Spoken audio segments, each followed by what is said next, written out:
Good morning. Or good afternoon, I should say. I have 12 o'clock on the East Coast. So hello, good morning, good afternoon, depending on your time zone. Thanks for joining us for this Carbon Capture Coalition virtual media briefing on carbon storage. My name is Ben Finzel. I'm president of Renew PR here in Washington, D.C. And it's my great pleasure and privilege to support the Carbon Capture Coalition on communications. Today, I'm going to serve as moderator for this conversation and for the Q&A. Today's briefing is designed to address everything you've ever wanted to know about carbon storage, and we're going to do our best. We're going to have presentations from coalition members and others on the science and the facts of carbon storage. We're conducting this briefing because carbon storage is one of the 5 pillars of carbon management that also include carbon capture, carbon reuse, carbon transport, and carbon removal. In a few minutes, we'll provide a 30-minute briefing from 5 guest speakers, followed by a live Q&A. If you have questions now or during the presentations, you're welcome to type them in the chat for me to read aloud during the Q&A, or you can ask your question live during the Q&A section later by just using the raise hand feature so that I know to call on you. But first, I'm happy to introduce our host, Jessie Stolar, the Executive Director of the Carbon Capture Coalition. She's going to give us some initial remarks about today's dialogue. Jessie, over to you. Hi, thanks, Ben, and thanks to everyone who's joining us today. As Ben mentioned, I'm Jessie Stolar, the Executive Director of the Carbon Capture Coalition, and just thank you again so much for joining us here today. So the Carbon Capture Coalition is a nonpartisan collaboration between business, labor, and environmental organizations working in common cause to enact and implement the necessary policy portfolio of supportive policies for the responsible deployment of carbon management technologies, which Ben just referenced. And so those technologies really span the gamut and are aimed at reducing emissions to enable us to reach net zero emission goals and mid-century climate targets while producing domestic sources of affordable, reliable energy and supporting jobs and manufacturing sectors that are the backbone of regional economies across the nation. While carbon management technologies must be deployed alongside a suite of technologies and strategies to address climate change, if we have any hope of meeting mid-century climate targets, carbon must be captured from a wide variety of emitting sectors across the economy, especially those sectors and emission streams that have few decarbonization alternatives. From emissions produced through the conversion of raw materials to durable goods like steel, cement, fertilizer, and chemicals, to firm dispatchable power from natural gas and coal-fired power facilities, as well as capturing CO2 directly from the atmosphere. The full suite of carbon management technologies must be part of the available toolkit. What do we do with the CO2 once it's captured? While some of it will be used to make commercial goods and high-value materials to reach our climate targets, the vast majority of it will need to be safely and permanently stored in appropriate rock formations deep underground. And that's going to be the focus of our conversation today, which is really exciting because I would argue that no nation is better positioned to launch climate-scale geologic storage opportunities than the United States. After today's discussion, I hope you'll agree that the U.S. has the right combination of expertise, experience, and policies to safely and effectively launch carbon storage on a climate scale. With that, I'll hand it back over to Ben to introduce our great lineup today. Thank you so much, Jessie. And as a reminder, or if you're just joining late, we will have a live Q&A following our expert presentations. If you have a question, you can ask it live when we go to the Q&A in about 30 minutes, or you can post it anytime in the chat for me to read aloud when we do begin the Q&A section. And we are going to do our best to answer all of the questions. We'll follow up with any that we don't have time to answer. But now we're going to hear from an impressive group. And I say that, but I mean it every time because they're always impressive, but a great and impressive group of speakers on carbon storage. I'm going to introduce them all now in the order in which they'll speak to avoid having to interrupt the flow of the presentations with me popping back in and back and forth each time. So first, we're going to be joined by Ben Grove, the carbon storage manager at the Clean Air Task Force, and he'll talk about how geologic storage works and why it's safe. Second, we'll hear from Vikram Iyer, the head of Climate Policy and External Affairs at Heirloom, and he'll talk about why we need carbon storage. Third, we'll be joined by Sally Greenberg of Sally Greenberg Consulting, and she'll talk about permitting and building a Class 6 well. And she'll be speaking on behalf of ADM, and she will speak to their experience. Fourth, we'll hear from Fred McLaughlin, the director of the Center for Economic Geology Research in the School of Energy Resources at the University of Wyoming. He's going to talk about the role of state primacy and Wyoming's experience. And fifth, we'll be joined by Jack Andreasen, the manager of carbon management for the U.S. Policy and Advocacy team at Breakthrough Energy. And he's going to talk about federal policies for carbon storage and the necessary regulatory frameworks. Each person's going to speak in turn in the order in which I've just introduced them, and I won't come back in between the remarks to tee them up. And this way, we'll maintain the flow of the conversation and the presentations, and also allow you to focus on the important data details that are up ahead. But let's get started. So I'm going to turn it over to the other Ben. Take it away, Ben. Thank you, Ben. So I'm going to kick us off, like Ben said, and talk about how carbon storage works and why it's safe. So I'll start with, if you could go to the next slide too, that'd be great. I'll start with an overview of how it works. Carbon or geologic storage provides really a means of safely and permanently storing captured carbon deep within the subsurface. So storage typically occurs at either depleted oil and gas formations, in basalt formations via mineralization, or in saline aquifers, and we refer to the latter as saline storage. Saline storage constitutes really the vast majority of geologic storage potential, both globally and in the US. And the techniques for storing carbon in the subsurface have been in practice since the 1970s. So this really isn't new tech. It's quite mature and we have a good grasp on how to do this. So storage begins with geologic characterization, where geologists need to find a site that is appropriate and suitable for permanent storage of CO2. This really boils down to two main criterion. The first is that there must be a reservoir rock present that has enough porosity for the CO2 to be injected into it. Then the second key criterion is a competent cap rock or confining unit that's directly above the reservoir formation. This cap rock's an impermeable formation that acts as a barrier, preventing CO2 from migrating and effectively trapping it in place. So once a storage site has been identified and characterized, pressurized CO2 is transported to an injection well, where it's then injected into the subsurface reservoir as a supercritical fluid. And supercritical CO2 is basically a special phase of CO2 where it has the low viscosity of a gas, but also the high density of a liquid. And this makes it super efficient to store. And the CO2 stays in this phase in the subsurface because of the immense pressure of the overlying rock column. And so when I say deep geologic formations, it's often not easy to conceptualize just how deep in the subsurface we're talking. So the figure on the right kind of helps provide a sense of scale. And this figure illustrates, cross-section into the earth with a hypothetical storage project that's injecting CO2 about a mile in the subsurface. This is a pretty typical depth for these types of projects. And also in this figure, some of the world's largest iconic buildings are superimposed here to just give you a better sense of scale of just how deep this is. I think it's important to point out the vast column of rock separating the injection formation from overlying shallow drinking water aquifers. So you can move to the next slide, please. So the way I like to think about carbon storage is that we're essentially putting carbon back where it came from. This is carbon that was originally extracted from the earth, and rather than emitting it to the atmosphere, we're putting it back into the deep subsurface. So how much geologic storage potential do we have in the US? Well, the storage potential in the US is quite enormous, and it represents a long-term and large-scale climate solution. To put a number on it, high-level estimates of domestic saline storage capacity alone, so just saline aquifers, not the other types, represent over 1,000 years worth of US CO2 emissions. So we have the potential. Now, how is it regulated? How do we know it's safe? Well, there's a very strong regulatory backstop that governs CO2 storage, and we have a long history of safe CO2 injection operations in the US, and that provides a precedent for safe storage. The EPA regulates and permits geologic storage under its underground injection control program. And the purpose of this program is to protect underground sources of drinking water and also ensure permanent storage of CO2.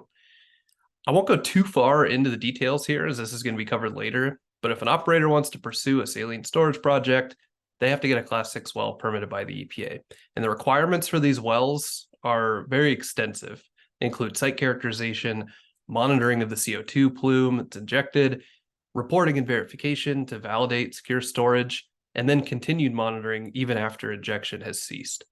You can go to the next slide, please. So I'd like to just now give a brief historical perspective of storage operations. So I mentioned earlier the techniques for safely and permanently storing CO2 deep in the subsurface are well understood, and they've been in practice at the commercial scale since the 1970s. In fact, over 1 billion tons of CO2 has been safely injected into the deep subsurface just in the US to date. Commercial saline storage really began with the Sleipner project in Norway in 1996. And this project has stored around 1 million tons of CO2 annually in geologic formations underneath the North Sea. Another example of commercial storage that's closer to home that Sally will be talking about later is the ADM site in Decatur, Illinois, that stores approximately 1 million tons of CO2 that's captured from ethanol fermentation. So CO2 storage risks are present, but they're very well understood, and they can be mitigated with best practices that adhere to regulatory standards. The risk of CO2 leakage from properly characterized and well-regulated storage sites is really exceedingly small, and that risk actually continues to decline after initial injection of CO2. According to the IPCC, well-characterized and managed storage sites can indeed permanently isolate CO2 from the atmosphere over geologic time. And we already know that the subsurface is capable of retaining fluids, like even naturally occurring CO2 and hydrocarbons, for hundreds of millions of years. This is actually the reason that we even have commercial accumulations of hydrocarbons and CO2 in the first place. And so move to the next slide, please. I'd like to end here with just some notes on where the industry is going quickly before I turn it over. So CATF tracks carbon capture projects that have been announced since the 2018 reform of the 45Q tax credit. And the industry is trending towards saline storage, with the majority of announced projects pursuing dedicated geologic storage over enhanced oil recovery. And so scaling up the development and permitting of storage, and in particular Class 6 wells, is really essential to getting industries on track to get to net zero. And as of now, there are about 200 Class 6 well applications in the US, and this demonstrates the immense investment in permanent geologic storage that we've seen over the last few years. So that does it for me. Now I'm going to hand it over to Vikram to discuss why we need carbon storage. Good morning, everybody, or good afternoon, depending on your time zone. Thanks for that overview, Ben. I'm here to talk a little bit about digging into where Ben left off when he referenced the UN IPCC findings on the storage side, which is a data point you all have heard time and time again, but is really, really important to orient all of our thinking for why we need carbon storage, why we need carbon removal, and why we need it now. And I think before we advance to the next slide, where I'll tell you a little bit about Heirloom, I think we should unequivocally align on the fact that not just the United Nations data points about the need to invest in both emissions reductions and carbon removals to get to our 1.5 and 2 degree goals, but also several multilateral institutions across the world are aligned on this data, including, but not limited to, the own United States Department of Energy's national lab networks. Given that their data is unequivocal that we need to invest in both, we feel that getting to 1.5, managing our climate targets as a country is really, really critical. And that's why we're here today. There's two other considerations when we think about why we need carbon storage. And the first is not only do we have national goals through a series of multilateral findings, as I laid out, but there's also several subnational goals with mayors and governors setting 2030, 2045 targets, some as ambitious as our federal 2050 targets, but others that are even more ambitious. So investing in carbon storage and carbon removal and all of the pathways that get us there is super critical today. And then the second and final point here is that we really have an opportunity as a country, as an industry, as a set of public and private institutions to be able to invest in a new generation of jobs. It's already clear that when it comes to carbon management, the United States and several energy companies, whether they're major incumbents or startups like Heirloom, are already leaning into this space. And by redoubling our efforts with both public sector commitments and private sector commitments, some of which we'll talk about later on this call, we have a chance to really, really create a new generation of jobs and green infrastructure that is able to manage both our removal goals, removal targets, and our storage needs. With that, let's go to the first slide, because Heirloom was frankly born in this story. And If we could go to the next slide, I just wanted to describe that Heirloom's specific vision and path is rooted in that IPC science. And by creating a product of removals, what our technology has been able to do is create a combination of the best of two worlds. We believe that direct air capture has had some criticisms of it maybe having expensive capture material or nascent supply chains, and mineralization has had some criticisms when it comes to maybe uncertain monitoring, reporting, and verification, or large land footprints. What Heirloom's technology does is actually this middle of the Venn diagram overlap, which is combine the best features of both DAC and mineralization to supercharge an approach that creates very high quality, permanent and additional highly robust and explicit MRV removals that we can sell on a per ton basis, and that we've already started to supercharge our market with. We know that this is clear for with MRV standards. We know that based off of our technology, it requires a relatively small land footprint, and our sorbent materials, which I'll get into in a second, are relatively inexpensive. And that's where the Heirloom story begins. If we can go to the next slide, we'll tell you a quick story that just dates us back to our high school chemistry days. And if you could advance one more, that this is actually a product by which it starts and begins with limestone. In chemistry class, if you remember, if you remove any part of a chemical equation in a compound, we need to rebalance that equation. And that's exactly what our science is founded upon. Limestone is based out of calcium and carbon, and that chemical equation is CaCO3. And even though I was pretty terrible in high school chemistry, what our process does is actually heat up limestone with an electric kiln. That induces the removal of a molecule of carbon. And naturally, because it wants to rebalance itself, that leftover material, that CaCO2 or lime, is thirsty for replacing the carbon that we removed. And so naturally, it starts sponging to CO2 surrounding it in the atmosphere. And that's how we are very quickly and actively able to pull down CO2 from the surrounding atmosphere. This process takes about 150 to 200 years in that limestone naturally binds to carbon dioxide. But through the Heirloom technology and patented process, we're able to supercharge that process for that limestone to pull down atmospheric CO2 in just 3 days. Next slide.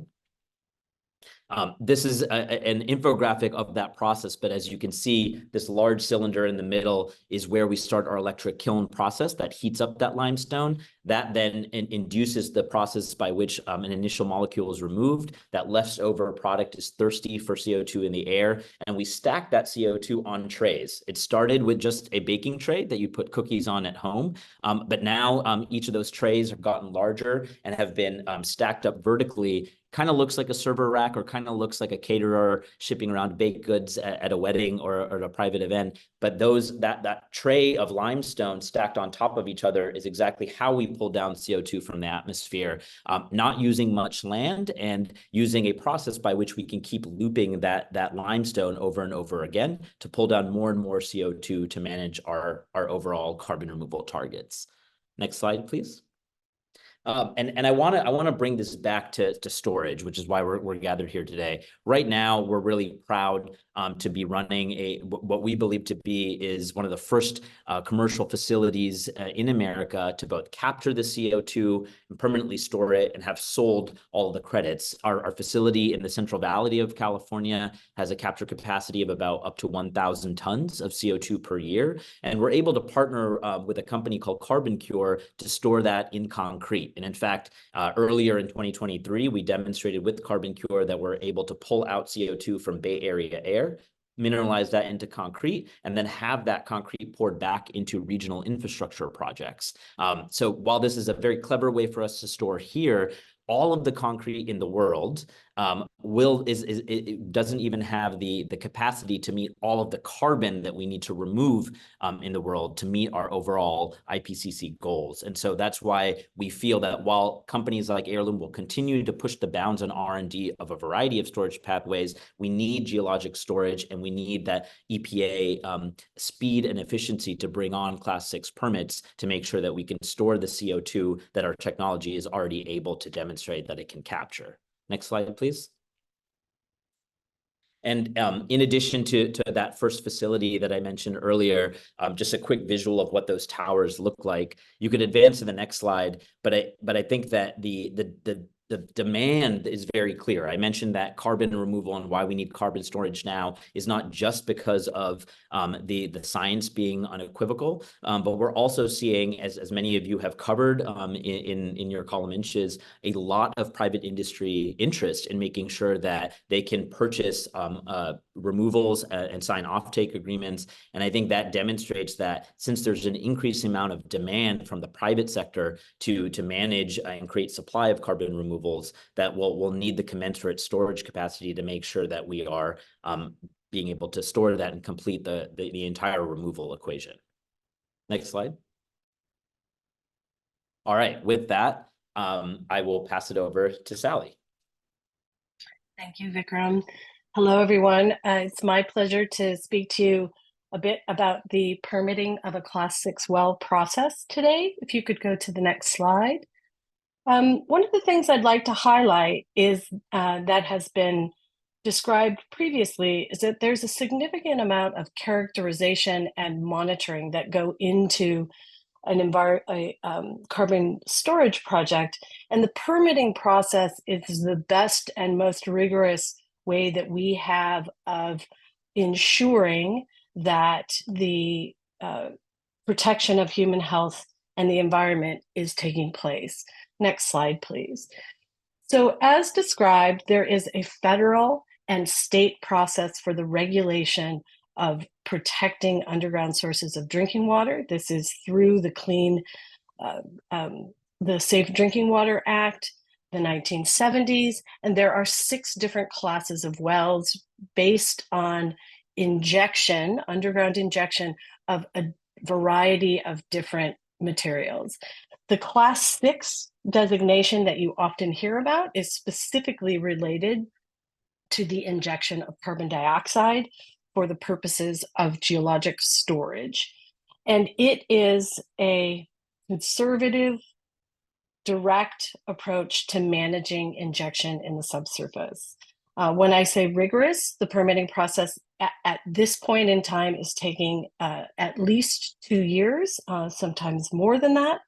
And I'd like to use the Archer Daniels Midland Class 6 wells in Decatur, Illinois as an example.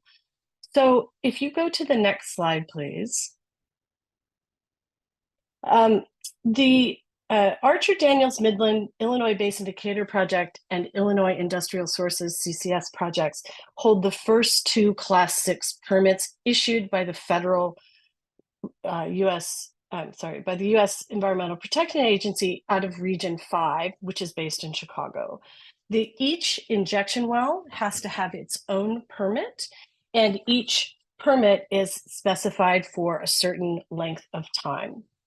So the wells are designated CCS1 and CCS2, which relate to the particular project for which they were permitted. Between those 2 wells in Decatur, Illinois, there's about 4.5 million tons of carbon dioxide that's been stored.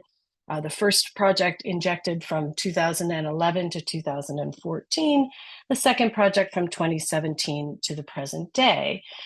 As a function of the process of getting the permitting, it's a multi-stage process. There are many milestones, but the things that are really significant is that you have to have a permit in place, which requires that you have done some characterization, that you understand the geologic system, and that you can build models that will show what the potential impacted subsurface area is.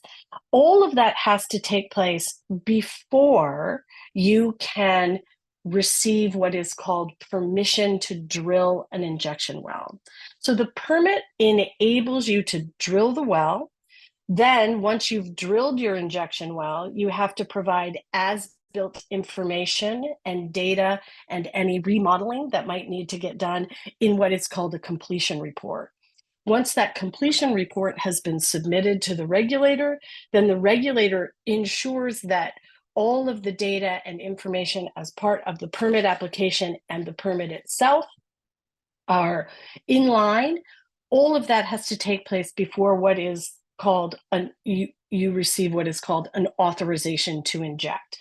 So it is a continuous discussion and process between the regulator and the permittee over the course of multiple years to ensure that your project protects drinking water sources, has had extensive site characterization, has CO2 specific well construction. And what that means is that there are specific materials that you need to use so that they are CO2 resistant, that you have comprehensive monitoring programs in place, and that you can assure financial responsibility or provide what is known as financial assurance. It's also important to note that quarterly environmental reports need to be submitted to the Environmental Protection Agency, which include monthly or quarterly testing, any annual testing for mechanical integrity or seismic surveys that has been done, excuse me, and that any changes whatsoever to the permits. So, for example, if Archer Daniels Midland wanted to inject additional CO2 into the first well, they would have to file what is called a major permit modification, which opens the permit up again for review by the Environmental Protection Agency. There's much, much more I could say, and I haven't spoken about state primacy for the regulatory process for Class 6, but my colleague Fred Goughlin from the University of Wyoming, who's up next, will speak to you on the Wyoming example. Well, thanks, Sally. Good morning, everyone, and appreciate the opportunity to share our story today. So I sit here on campus, and by habit, I can't help but start with some introduction material for first class. It's a bad habit. I try to get out of it. Can we go to the next slide, though? I'd like to just share some of the existing infrastructure and resources we have in place and what drove Wyoming towards its current carbon management regulatory regime. So first off, you take a look at the map on the left. Those are regional natural CO2 resources. There's blue polygons and green polygons, and really they just kind of show a difference of how that CO2 was put in place, but they're both natural processes, and you can see they're distributed across the Western US. Some of those are fairly quote unquote recent geologic resources that were kind of put in place in the last 1 or 2 years. But some of them, like the blue polygon you see in Wyoming called LaBarge, developed well over 60 or 70 million years ago and has been held in place. Now, because Wyoming had these CO2 resources back in the 80s, they started looking at accessing those resources for CO2 and ancillary recovery. And that's the map on the right. And that's really just to highlight the fact that since the 1980s, Wyoming has been putting CO2 in the ground in places that it wasn't existing before, but it had the geologic resources. And in this case, oil and gas resources, they're looking to recover more of to do so. One of the largest projects to date at Salt Creek has put well over 130 million metric tons of CO2 in place without incident. And this CO2 management industry that was already existing in Wyoming about a decade and a half ago led some of our legislators to ponder what they might need to put in place for CCS, carbon capture and storage, if it was to become an industry. So can we go to the next slide, please? So since about 2011, and some of these statutes have been updated, Wyoming has had a CCS-focused regulatory framework. And the goal of the framework was solely to address uncertainties potential to the industry as it developed with respect to how it operates and permitting. And I'm not going to read through all these because you guys can read well faster than I can talk, I'm sure, but I'll point out a couple big ones. We have regulations on the book who specify who owns the pore space. So that's very clear. In some places, that's still kind of uncertain. It provides a mechanism for unitization of storage interests. That's very common in oil and gas and has been for a long, long time. And that provides an ability for a company or a project to address a larger area if needed. It specifies who is liable. Now that's fairly well spelled out as well in the Class 6 permits, but we wanted to make sure that was on Wyoming's books as well. And more importantly, you can see they're still evolving. In 2022, we even put a provision on the books that says who is liable post-closure. And all that's really important, we thought, with respect to helping to establish a new leg of our carbon management industry, of course, which has been around since the 1980s. Next slide, please. That led us, these laws and that existing carbon management infrastructure, to go to the next logical step, which was look towards gaining primacy. And the simple answer that everybody uses, why do we go for Class 6 primacy, is Wyoming knows Wyoming. And I'll go into that a little bit in the bullets here. For instance, Wyoming has had Class 6 primacy of different class wells 1 through 5 since 1983. It's overseen by our Wyoming Department of Environmental Quality. And that experience of permitting different well types, injection wells, these are injection wells, wastewater, waste materials, very transferable, those skill sets, to the Class 6 program. The Class 6 program has a bit more nuance, but again, we have already had disposal wells all over Wyoming, as do most other states. So that ability to understand the challenges and technology needs for those based on existing agency experience was one of the primary reasons we look towards that. Second, and going back to the slide before, the statutes for regulations in place for a lot of the activities around CCUS, like pore space, long-term stewardship, and transfer liability, are commonly stated issues. So the federal UIC program does not speak to it directly. We felt that state primacy then helps address this discrepancy by being able to help capture that all in one place, so that industry coming in knows who's responsible, who has oversight on that, and it's not so uncertain and there's not so opaque. And last but not least, and Sally mentioned this, the whole goal also is to help, because of this regional knowledge and experiences, to help turn around permits a little bit quicker. So right now, as Sally said, EPA permits might take anywhere from 2 years plus. Wyoming has a goal of doing theirs within 1 year or less. And if we can go to the next slide, just to talk about the history to date. For instance, we have 3 class wells that have been permitted in Wyoming. They're down in that southwest corner there, that little number 2. That took about 14 months of review for the RDEQ to get that through. But to go back to the top of the slide, we were granted primacy in fall of 2020. Just to note, all primacy states have to meet EPA's regulatory guidelines for Class 6. We have a little bit of minor variance, but it's at least as stringent. The minor variance comes with financial insurance and also the long-term liability, which we have a rule on the book for. The whole process of gaining primacy took about 5 years from start to finish, but it was about 2 or 3 years of dedicated work with some planning kind of on the front side, and then some lag on the backside of stuff was put in place. Because of this, our Wyoming Department of Environmental Quality, which oversees the program, has expanded their dedicated Class 6 permitting workforce. They develop new class permitting portals. They offer training materials to folks in industry that might like to do projects in Wyoming, all of which, again, is hoping to make sure that the people working in this space have the data and education they need to make Class 6 permitting goals, but also to make sure that the state is supporting those industries as well to the best that they possibly can.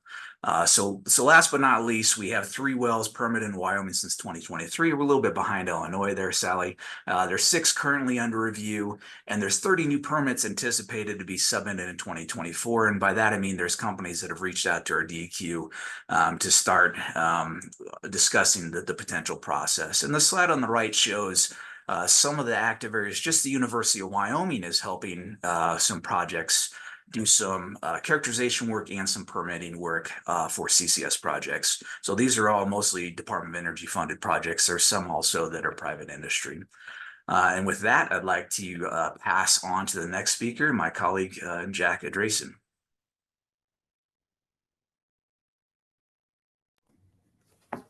Thanks, Fred, and thanks for the Carbon Capture Coalition and Ben for bringing me in for this. Yeah, my name is Jack Andresen. I work at Breakthrough Energy, and I manage the carbon management portfolio here. We can go to the next slide.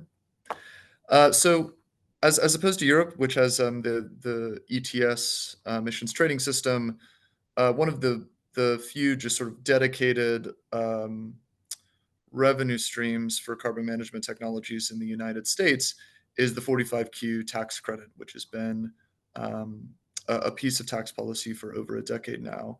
With the update in the Inflation Reduction Act, we saw an expanded 45Q that became slightly more inclusive and also increased the dollar amounts associated with it.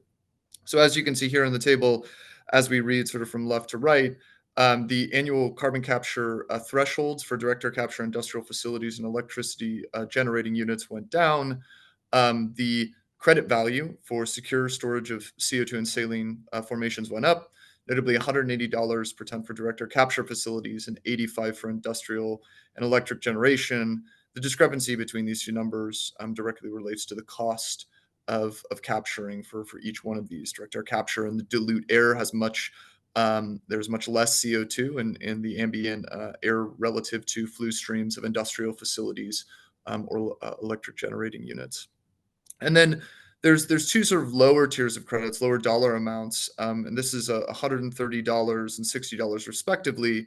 And these are for carbon reuse or projects, so CO2 going into useful products, fuels, chemicals, CO2 as a feedstock into things, or CO2 into things like concrete. And also there's a credit value associated for secure geologic storage of CO2 in oil and gas fields related to enhanced oil recovery. The next slide. So as we look at sort of like some regulatory and legal oversight of Class 6 wells in the United States, at least federally speaking, here on the map, I think the map does a great job of demonstrating where the pending Class 6 well permits are.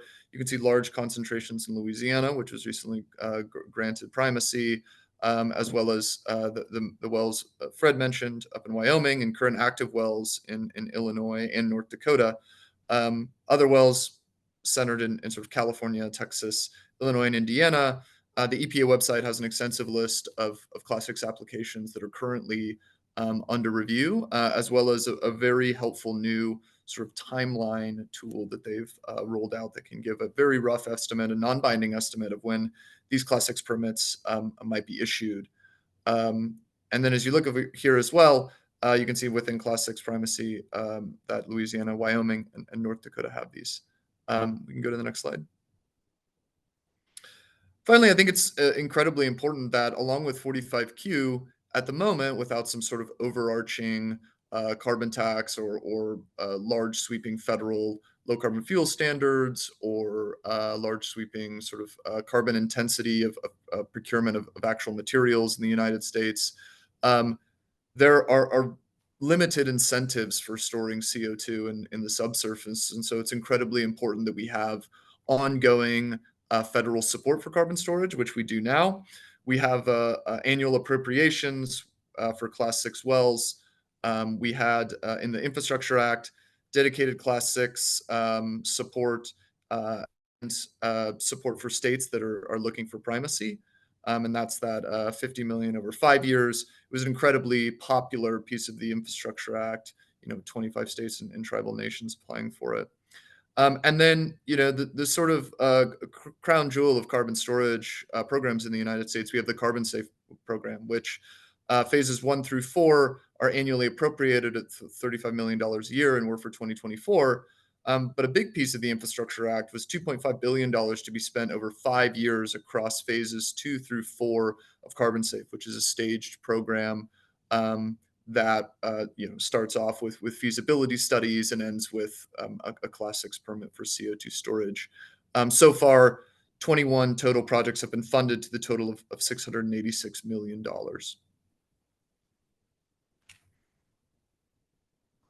And we can go to the final slide.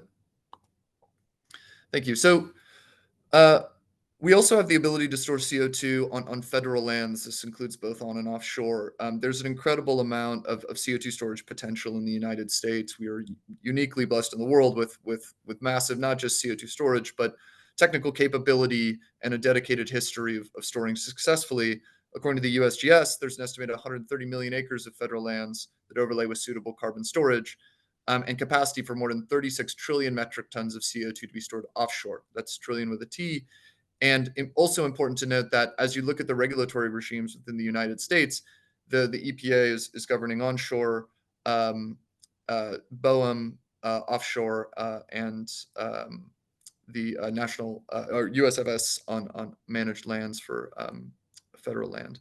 The bipartisan infrastructure law clarified that land managed agencies have the authority to consider applications for permanent CO2 storage in pore space overlaid by federally managed lands, including the Outer Continental Shelf. And in a rule proposed last year, the U.S. Forest Service would allow the agency to consider and review applications for safe and permanent storage of captured CO2 in pore space overlaid by USFS managed lands. And this is all to say there are some overlapping regulatory and legal regimes as it relates to CO2 storage. And the United States has an incredible reservoirs in which to store the CO2 safely and securely. Thanks, everyone. Wow. Well, we didn't quite make it in 30 minutes, but that was a lot. We promised everything you wanted to know about carbon storage. If that wasn't it, then we'll have to try harder because that was a lot. We are going to share a link to this recording and to the slide deck. So if you didn't get all of that great detail from all of our speakers, we will be sharing that with you later. We are ready for reporter questions. So I'm going to just dive right in. There's been a bunch in the chat, so thank you for those. We're going to start with our friend Carlos Anchando from E&E News. Carlos has two questions first, and we'll see who wants to address this one. First question, what risk do active or abandoned oil and gas wells pose to carbon dioxide storage? And his second question is, what would a second Trump administration mean for the future of carbon dioxide storage? Anyone want to tackle one or two of those? And I'll just leave it open to any of our presenters or Jesse.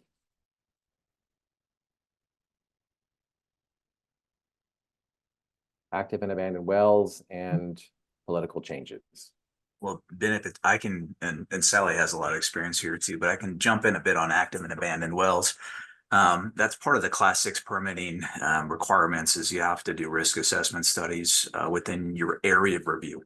So if there's active abandoned wells within your area of review, you have to do a detailed dive into that and see if there's potential impacts. And you kind of do a best and worst case scenario analysis on those. And then the operator of a project is then responsible fiscally for addressing those if there is potential impacts. The potential impact, of course, could be a leak up that existing pipeline or the cement around the well, either into overlying reservoirs that weren't permitted for CO2 disposal or to the surface. And concurrently, you could also push brines or the materials that were in the reservoirs up into those if there was a leakage path as well. So those potential resource risks or project risks are detailed extensively as part of the permitting project. They're stamped by professional engineers after they're evaluated, and a plan to both monitor and ensure if there are impacts that there's financial liability is part of that Class 6 process, which doesn't actually happen in a lot of other UIC wells. So I think it's pretty impressive with respect to safety and assurance. I pass on the other question though, Ben. Great. Anyone else want to dive in on that? Sally, do you want to follow up on anything Fred said about the storage questions? I think Fred answered that quite comprehensively. I mean, you're always concerned about whether or not you can ensure that the carbon dioxide that's stored remains in the reservoir where you store it. And so the US EPA process or state process is rigorous for determining where you have wells and what the condition of those wells is. I would like to speak to the second question about a second Trump administration. I have been involved in carbon capture and storage since the early 2000s, and we have had many Republican and or Democratic administration changes, and carbon capture and storage has been a part of the US portfolio of energy and climate related activities throughout that entire history. And I would anticipate that that would be the same in any new administration. Great, thank you. Carlos has his hand up. I'm going to go to him in a minute. Anyone else want to address either the first or second question he asked? I'll just quickly, on the second one, Ben, we can't say that passes prologue, but I'll just also, build on what Sally said and mention that President Trump did sign into law the original expansion and reauthorization of 45Q in 2018. And we've seen, again, just, very high bipartisan support for carbon management technologies and 45Q. And then looking forward, we can't prognosticate on what a second Trump presidency would look like as far as carbon storage, especially because, the makeup of Congress is really up in the air looking that far forward at this point. But I will say that there are a lot of unlikely bipartisan allies coming together specifically around carbon storage and the need for Class 6 well permits and really moving up the time frame for, review of those applications at EPA. Thank you. Carlos, go right ahead.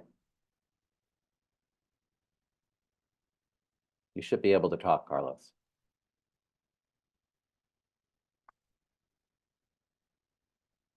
All righty. Carlos, did you want to ask a follow-up before I move on? Okay, in the interest of time, I'm going to move on. And it actually is one more question from Carlos, and then we'll go to Siri Hadreen. Carlos's other question, what more does the federal government or state governments need to do to address questions around liability? And who is responsible for ensuring that injected CO2 stays stored? I'm happy to jump in quickly on this and then pass it to others that I'm sure want to chime in. But so if we look at operations, so injection operations and monitoring up until the point that EPA deems that a project can be closed, there's already financial assurance liability baked into that. But for long-term liability, this is something that states are beginning to address in real time. And so usually there's two ways this works. And either way, there needs to be clarity on who is liable for the CO2 in the long term and any potential unforeseen events that would happen and mitigation efforts that need to be performed in response to that. And that is either the operator has liability over the injected CO2 in the long term, or some states are opting to assume liability in the long term. I think what's really key in either of these scenarios is that adequate funding mechanism is in place to cover the costs of any unforeseen, things happening and mitigation efforts that are required to address CO2 leakage or anything in the long term. And that, again, some states are looking at trust funds in place that operators pay into on a per ton of injected CO2 basis.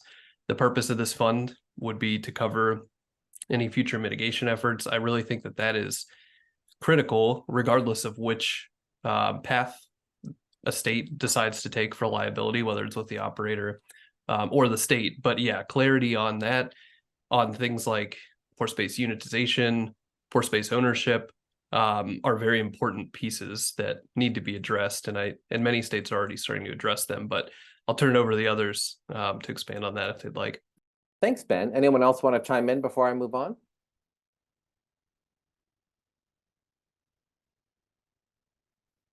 Not seeing anyone jump in, so I'm going to move on to Siri Hadreen from S&P Global's first question. How easy is it to permit and operate a Class 6 well versus other well types in terms of geologic characterization involved, testing, etc.? Another technical question. Who wants to jump on that one? I can speak to that, Ben. So each class of wells has its own set of specific guidance and regulations around the permitting. One of the things to know is that the underground injection control program has been in existence for several decades, and the type of wells that are getting permitted are primarily Class 2 wells, which are oil and gas related wells, and Class 6 wells at this point. There aren't very many Class 3 wells, which are related to saline production, or class 4 wells you actually can't get a class 4 well permit. They don't issue them even though the class exists. So there aren't, I would say that the rigor around the class 6 well class, which went through the formal rulemaking process in 2000, from 2008 to 2010, holds activities and operations to the highest standard and is built, I would say, on the experience from other well classes over time. So in terms of ease of getting a permit, right now, the class 6 permits, as we have mentioned here, only a few of them have been issued, and the regulator's role is to be conservative in the issuance of permits to ensure that human health and safety and the environment are protected.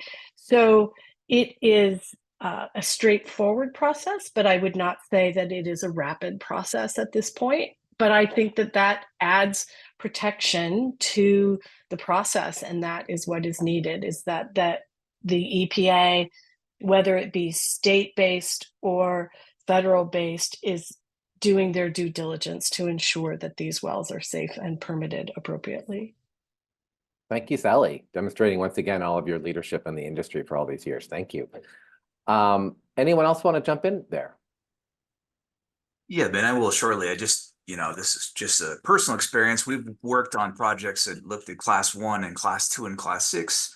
And any given day of the week, I would choose to work on the first 2 in terms of time and effort put in. So there, in terms of rigor, and Sally said this, there seems to be a lot more technical need and other non-technical need that goes in the class 6.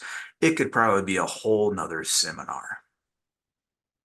Oh, definitely. Yes. And if you were thinking that no one was interested in this topic, the questions are rolling in. So my goodness, we're going to move on to one from Amanda Eggert from the Montana Free Press. And this, I think, is probably for Sally. Why is the first class 6 injection well in the Midland, Illinois area no longer active?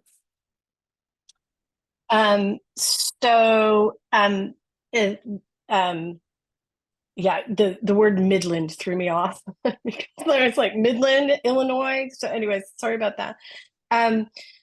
The CCS1 well, which was permitted for the Illinois Basin Decatur project, was actually permitted as a class 1 well through the Illinois EPA. This is kind of a long story, and I'm happy to go into the detail offline. But that particular project and that particular well was permitted only for a volume, and that volume was 1 million tons. So once the project had injected almost 1 million tons, then the injection stopped because the permit did not allow for more. Subsequently, the infrastructure from that project, the CCS1 well, and all of the other monitoring wells were drawn into the second project for additional monitoring. And so while the wells are active for monitoring purposes, the CCS1 well is not currently taking CO2. If ADM wants to inject additional carbon dioxide into that first injection well, they can do so. It's constructed for that purposes, and it's constructed to the class 6 permit specifications. However, they would be required to submit a major permit modification in order to change the the injection parameters surrounding that particular permit. Got it. Thank you. And Amanda, if you want to follow up with Sally, just reach out to me and I will connect the two of you. One more question from Carlos before we move on to Luke, and then I think Siri as well. Carlos asked about on 45Q, since the public cannot see the IRS Form 8933 to claim the Section 45Q credit, how can the public know definitively or definitely how much CO2 a company has actually stored and will get credit for? Thinking this might be a Jesse question, but I can take that. I know that all of our geological experts would be able to answer it as well. Thanks for the question, Carlos. So yes, all the information that is submitted to IRS is private, confidential taxpayer information. That's true for all clean energy tax credits. The difference here would be that operators are also required to report for a Class 6 well under Subpart RR to the EPA under the Greenhouse Gas Reporting Program. And all of the information reported to Subpart RR is publicly available on EPA's website, and also the individual monitoring, reporting, and verification plans for individual projects are also publicly available on the EPA's website. And so the coalition we've long supported those transparency measures for operators to ensure, as you mentioned in your question, that the public and policymakers can have confidence that the tax credit is actually incentivizing the storage of the CO2 that's captured. Thank you, Jesse. Now, a question from Luke Johnson from Energy Intelligence. I think this is a Vikram question. There are some companies, including one in Wyoming, that are claiming they can do direct air capture for less than $100 per ton for capture and storage. How does that track with Heirloom's estimated cost curve or the coalition's estimates for how quickly DAC costs can come down? And also, is this a realistic cost estimate based on where we are today? I think it's really important to recognize that the first iPhone that was ever created is not priced at the iPhone that's in your pocket right now. Put another way, we are really excited from an Heirloom perspective to see a lot of efficiency gains from our first lab scale costs and capital expenditure of a 1 ton removal to our first commercial pilot cost on a 1 ton per removal basis.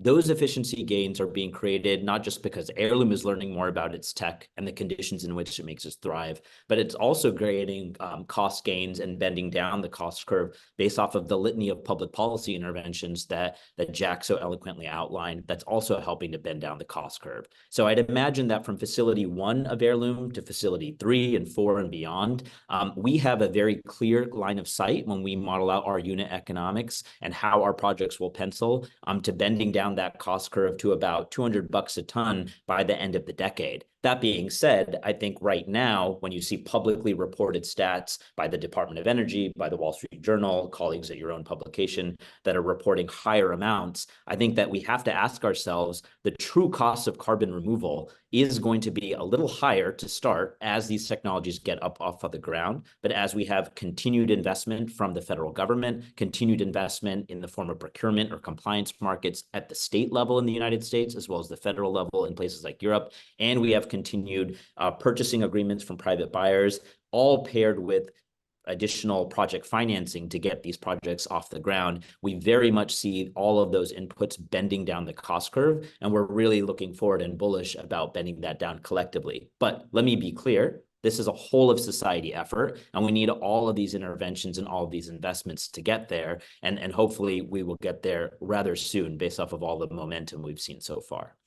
Thank you, Vikram. We have time for one more question. I have tracked all the questions, however, and I'm going to follow up with you all offline since we didn't get to all of them. My goodness, I'm so happy to see all of this interest.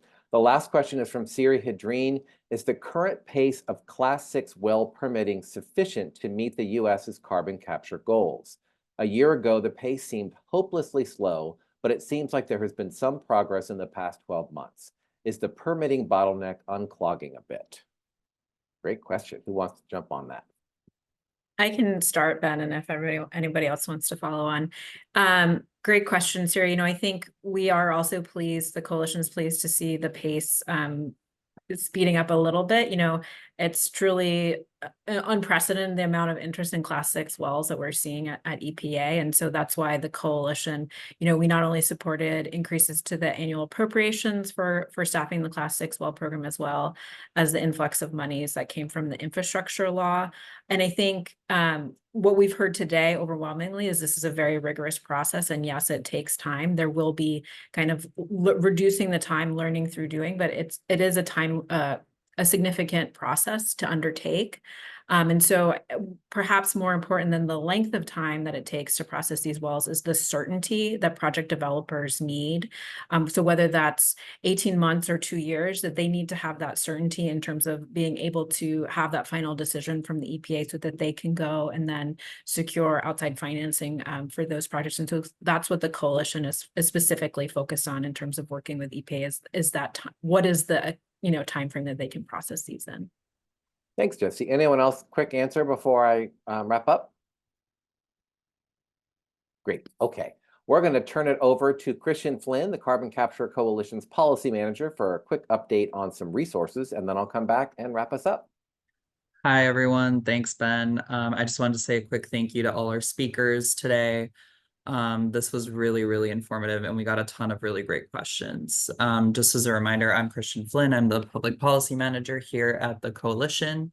And I just wanted to remind you all about our Connect event happening in Austin in April. That'll be April 10th, and you can register online. And basically, we're going to be talking all things related to carbon storage. So if you want a bit more information on that, please take a look at the event. And again, that's Connect in Austin. And just as a brief FYI, Ben is going to be following up with all of you with some additional resources, as well as our website, which is on screen right now. And should you have any questions for our speakers, please reach out to Ben and he will connect them with our team. Ben, I will pass it back to you. Thank you, Christian. So thanks everyone for joining us. We got through a lot in an hour. I can't believe it. Wow. Thanks to the Coalition for convening this terrific group of people for today's conversation. And big thanks again and appreciation to Ben Grove, Vikram Iyer, Sally Greenberg, Fred McLaughlin, and Jack Andreasen for joining us today. On behalf of Jesse Stolark and Christian Flynn and the entire Carbon Capture Coalition team, thank you to all of the many reporters who joined us today as well. Don't forget, you can learn more about the Coalition on their website, carboncapturecoalition.org, and also on LinkedIn. Take care, everybody. Be well and happy spring. Thank you, everyone.